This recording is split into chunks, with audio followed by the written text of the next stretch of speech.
Welcome to another deep dive. This time we're going to be tackling privilege, loyalty, and trust. You've given us some really fascinating sources to work with. Yeah, they're really, really interesting. Yeah, and our goal is to try to give you a nuanced understanding of how they all connect. I think this is going to be one of those deep dives that you're going to walk away from and have to think about for a couple of days. I think so, too. Yeah.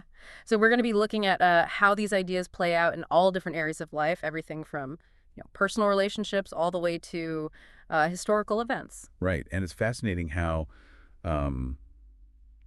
slippery these concepts can be and how they often kind of bleed into each other. Right. In ways we might not even realize. Yeah, I mean, it's like, can you have a society built on privilege that's actually just, I mean, it's a huge question, Definitely, definitely. And I think we're going to be unpacking how privilege can actually lead to a warped sense of reality and explore how demanding blind loyalty, particularly from those in positions of power, has historically led to disastrous consequences. Right.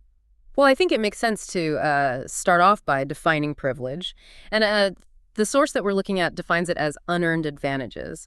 And I think the point they're trying to make here is that it's not about making anyone feel guilty or, pointing fingers. Right. But it's more about shining a light on the systemic advantages that some people have simply because of who they are or the circumstances they were born into. It's almost like, they have this invisible force field that kind of smooths their path, Yeah, it's like having an invisible backpack filled with benefits that you don't even realize you're carrying.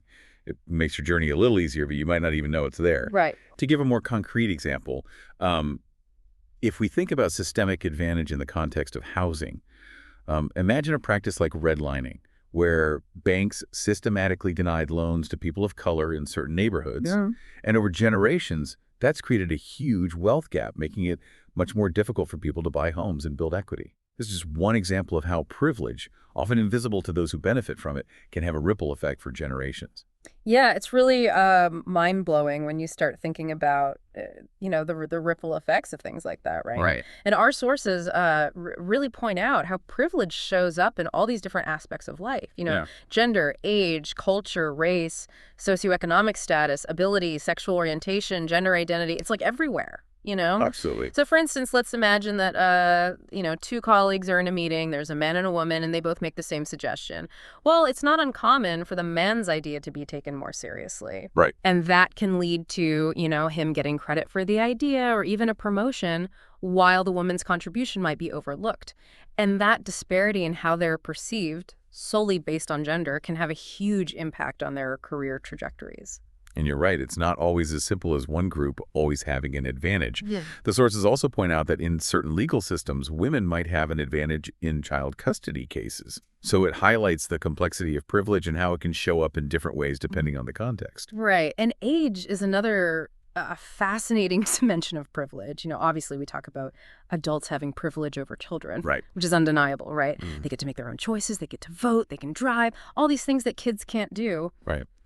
But there's also this, this kind of subtle privilege that we sometimes see given to older adults. Sometimes they're granted a certain level of respect or authority solely based on age, Right. even if they haven't necessarily earned it through their actions or experience. It's interesting, Definitely, and it's a dynamic we see playing out across cultures and racial lines as well. For example, it's important to acknowledge that in many societies, white people experience a level of privilege that shields them from certain forms of discrimination. They're less likely to be stopped by police or followed in stores or judged based on their skin color. And that lack of scrutiny, that ability to move through the world without the constant weight of racial bias, is a privilege in itself. Yeah, and we also have to look at socioeconomic privilege. I mean, when you're born into wealth, it really does make a difference. I mean, you have access to better education and healthcare, the safety net of having family money. Right. And it's a stark contrast to, the people who start off with very limited resources. Absolutely. And to illustrate that, imagine a student who comes from a wealthy family and struggles in school. They might have access to tutors, therapists, maybe even the option to attend a private school. But a student facing similar challenges from a low-income background, they may not have those same opportunities even if they're equally capable. That difference in access to resources and support is a clear example of socioeconomic privilege. Right. And then there's the question of able-bodied privilege. It's about recognizing that our world is often designed for a very specific type of body and ability. If you don't have to worry about navigating stairs or narrow doorways or inaccessible public transportation, that's a privilege. And it goes beyond the physical environment, too. Socially, able-bodied individuals often don't face the same stigmas or assumptions about their capabilities. And that can impact everything from employment to social interactions. Right. It's like what we perceive as normal is often just a reflection of, the dominant perspective. And that dominant perspective often excludes, anyone who's different, whether that's based on ability, sexual orientation, gender identity. I mean, if you identify as heterosexual and cisgender, you're more likely to benefit from societal norms that just assume your identity aligns with, your assigned sex at birth. Right. And that assumed alignment can lead to, a sense of belonging, a sense of acceptance, things that those who don't fit the mold may struggle to find. Yeah, absolutely. So it's really something to think about. So as we move forward in this discussion, I'm curious, which of these examples of privilege resonates most strongly with, your own experiences, your own observations? Yeah, it's a question worth pondering because becoming aware of our own privilege is the first step to dismantling those systems that perpetuate inequality. Right. And speaking of which, that brings us to our next concept, this idea of loyalty versus trust. Okay. Our source makes a really clear distinction between the two. And it's an important one to understand, because it can really shape our relationships, even historical events. They describe loyalty as being often kind of blind and unconditional. It requires you to stick with a person or a group, even when they're in the wrong. It's kind of like that my team right or wrong kind of mentality. It's like those diehard sports fans. Exactly. They will defend their team no matter what. I mean, even if their star player gets caught in some kind of scandal. Exactly. And historically, that blind loyalty has been used to justify some pretty horrific acts. Right. Soldiers following orders that violate human rights or citizens blindly supporting authoritarian regimes. Right. When loyalty trumps critical thinking and moral judgment, it can lead to terrible things. The source even uses the example of Jonestown, where hundreds of people blindly followed their leader, Jim Jones, to their death. I mean, they were so loyal to him and to the community they'd built that they ignored warning signs. And they ended up, drinking the poison Kool-Aid. I mean, that's a really chilling example of how unchecked loyalty can just have tragic outcomes. It is. And that's where trust comes in. The source makes the point that trust is something that is earned through consistent behavior, integrity, and mutual respect. And it doesn't demand blind faith. It actually allows for questions, disagreement, even healthy debate. It's like the difference between a parent who demands obedience from their child without any explanation. Right. And a parent who takes the time to explain their reasoning, and encourages their child to ask questions. Exactly. The first parent might get obedience, but the second parent is building a relationship that's actually based on, trust and mutual respect. Precisely. And that's the kind of trust that forms the foundation for any strong relationship, whether it's with a partner, a friend, a colleague, or even with a democratic institution. So think about, like a doctor who has consistently shown that they care about your well-being. They listen to your concerns. They explain things clearly. You're more likely to trust their medical advice right there. Right. That trust is built on their actions and how they've treated you, not just on, their title or their authority. It's about earning that trust, right, not demanding it. Yeah. And it's the same in our friendships. If a friend has proven to be reliable and honest and supportive, you're more likely to confide in them. Right. To trust them with your secrets. Right. And that shared history of positive interactions builds a strong foundation of trust. Right. It also makes me think about, the trust that we place in our democratic institutions. Yeah.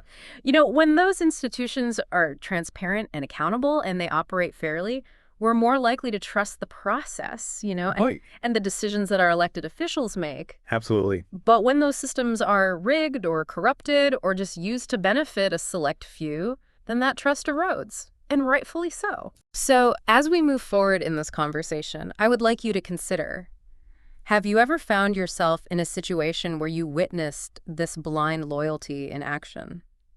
Or maybe you've even experienced the pain of having your trust broken, perhaps by someone you thought you could rely on. These are really important questions to think about because they help us understand the power dynamics at play in our own lives and also in the world around us.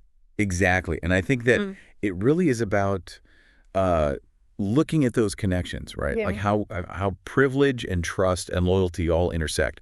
It's like the source is saying that privilege doesn't just, create these advantages, but it can actually like distort reality, particularly when it comes to entitlement. Right. And it's, how that kind of feeds into those fantasies we were talking about. It's interesting you say that because that's one of the things that the source really dives into is this idea of entitlement. Right. And they're talking about entitlement as this, deep-seated belief that your advantages are, inherently deserved. Right. Almost like a birthright or something. And it creates this disconnect from the reality that, so many factors outside of a person's control contribute to, their success. Right. Or lack thereof. It's like that saying, he was born on third base and thinks he hit a triple. Yeah. Like they just don't even see that the playing field is tilted in their favor. Right. And that lack of awareness, that sense of entitlement, can lead to a real lack of empathy for people who are less privileged. Right. They might dismiss systemic inequalities as if those who are struggling just haven't worked hard enough. Right. Like as if everyone has the same opportunities and challenges. It's almost like they're living in a different reality. Exactly. Which kind of brings us to,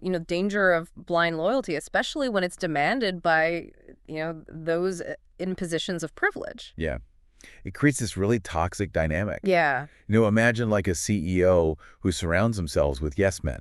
Right. People who are afraid to challenge them. Right. Or point out, flaws in their thinking. And that lack of dissent, that fear of speaking truth to power can lead to disastrous consequences. Well, it's like, that's a very old story, but, the emperor's new clothes. Yeah. I mean, everyone's so afraid to tell the emperor that he's naked. Right. That they just, go along with this charade. Exactly.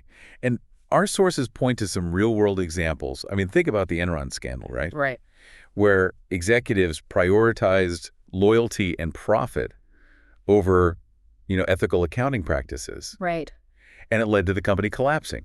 Thousands of people lost their jobs, their retirement savings. Right. Or think about the Catholic Church sex abuse scandal, where loyalty to the institution and its leaders was often prioritized over, protecting children from harm. Right. It's a really stark reminder of how power and blind loyalty can create these cultures of silence and complicity, and it can allow these horrific things to continue. It kind of makes you wonder, are we all susceptible to this blind loyalty? I think so. I think it's a very human thing.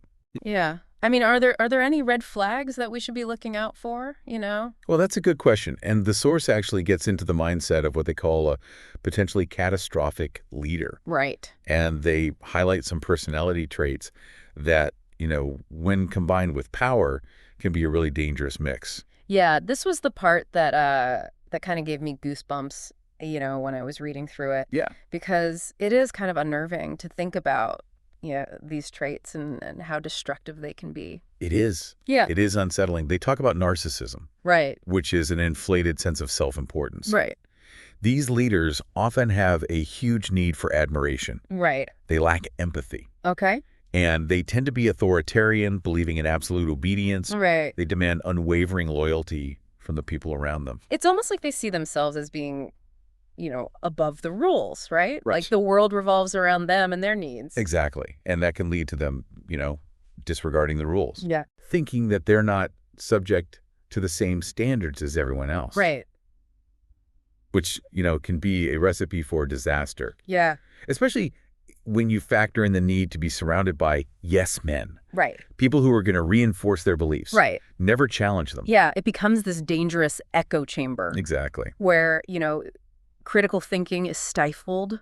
Right. And history is full of examples of how this dynamic has led to, terrible outcomes. It is. And the source takes us on a little historical tour to kind of illustrate this point. Yeah. Starting with feudal societies, where the ruling class demanded absolute loyalty from their subjects, which often led to exploitation and oppression. Right. The peasants were expected to serve their lords without question.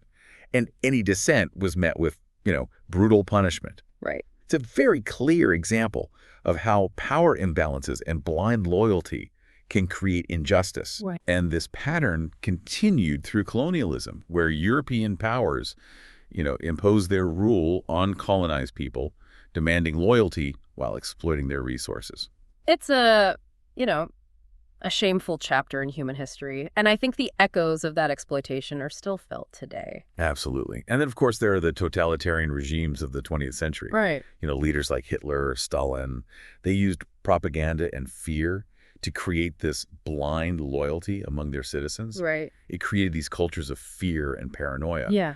And anyone who questioned their authority was, considered an enemy of the state. But it wasn't just about, brute force and intimidation. I mean, these leaders were really masters of manipulation. Yeah. I mean, they knew how to manipulate people's emotions, exploit existing social hierarchies to their advantage. They often scapegoated minority groups, blaming them for, all the problems. Right. And rallied people around, this sense of resentment. It's really chilling to think about how they were able to twist people's desire for belonging and purpose to serve their own agendas. Exactly. And these techniques are still used today. We see it in political polarization, right, where different factions demand this unwavering loyalty and they demonize anyone who disagrees with them. Right. It's a dangerous trend. Yeah. It undermines democracy and erodes trust in institutions. Right. When we elevate loyalty to a party or to an ideology above, critical thinking and open-mindedness, it can lead to extremism and intolerance. And we see this in religious extremism, too, where leaders often demand this absolute obedience and use their authority to control their followers. Right. It's a perversion of faith, really. Yeah. Exploiting people's beliefs for their own personal gain. Right. Often leading to violence and intolerance towards those who don't share their beliefs. So where do we go from here? I mean, this is some pretty heavy stuff we're talking about. I mean, is there any hope for breaking these cycles of privilege and blind loyalty and broken trust? Can we actually build a better future where these forces don't have so much power over us? That's the big question, isn't it? And I'm glad you asked because, the source doesn't just leave us with this bleak outlook. Okay. It actually offers some hope. They outline some concrete steps we can take to try to move toward a more just and equitable future. Well, I'm all ears because I could really use a dose of optimism right now. Well, according to the source, it all starts with awareness. Okay. The first step is really recognizing and acknowledging our own privilege. Right. Because we all have it in some form, whether it's based on race, gender, socioeconomic status, ability, any of the things that we've been talking about. Right. Pretending that it doesn't exist only makes the problem worse. Yeah, it's like trying to solve a puzzle, but you don't have all the pieces, right? Exactly. I mean, if we don't acknowledge our own blind spots, how can we see the bigger picture? Exactly. And, once we start to see our own privilege, then we can start to cultivate empathy for those who are less privileged. Right. It's about stepping outside of our own little bubbles. Right. And trying to see the world from another perspective. Yeah, it reminds me of that saying, walk a mile in someone else's shoes. Exactly. It's easy to judge other people when we haven't, walked in their shoes. Right. And that leads to the next step, which is, promoting open dialogue and critical thinking. Right. We need to create spaces where people feel safe to share their experiences, challenge assumptions, engage in debate. Right. Even when it's uncomfortable. Yeah, I think that's where trust really comes in. Exactly. If we don't trust that we can have these disagreements without being, attacked or dismissed, right, then those conversations will never happen. Absolutely. Building trust is essential. If we want to create a society where people feel like they can speak their minds. Right. And challenge the status quo. So how do we build that trust? I mean, it's not like we can just, snap our fingers and make it happen. It takes work. It takes effort. Right. It takes a willingness to be vulnerable. Right. Being reliable, keeping our promises, showing up for people even when it's hard. Right. Being willing to admit when we're wrong. Right. Taking responsibility for our actions. It sounds like it's really about building relationships. Exactly. Based on mutual respect and understanding. Right. And recognizing that everyone has something to contribute. Exactly. Regardless of where they come from or what they believe. Absolutely. And it also means being willing to challenge those systems of power that create inequality. Right. Speaking up against injustice, advocating for policy changes, holding our leaders accountable. It's about realizing that we all have a role to play in creating a more just world. It's not just up to, activists or politicians. Right. It's on all of us to step up. Right? Even small actions can make a difference. Yeah. It could be educating ourselves about different forms of privilege, or maybe supporting organizations that are working to break down those systemic barriers, or even just having those tough conversations with our friends and family. It's really about, those everyday choices that we make. Absolutely. The words we use, the way we treat people, the values that we uphold. Exactly. Yeah. And if enough of us start making those choices, I really believe that it can create a ripple effect that leads to real change. Yeah, it's like that saying, be the change you want to see in the world. Exactly. It's about taking responsibility and inspiring others to do the same. And as we wrap up this deep dive into privilege, loyalty, and trust, we want to leave you with a final question to think about. Okay, I'm ready. How can you apply these insights in your own life, in your own community? What steps can you take to make a difference? To create a world that's more just and equitable for yourself and for future generations? It's a question that I think we all need to ask ourselves, every day. I think so too. So thank you for joining us on this journey. We hope you walk away feeling inspired and empowered. You too. And until next time, keep diving deep. This is DigitView.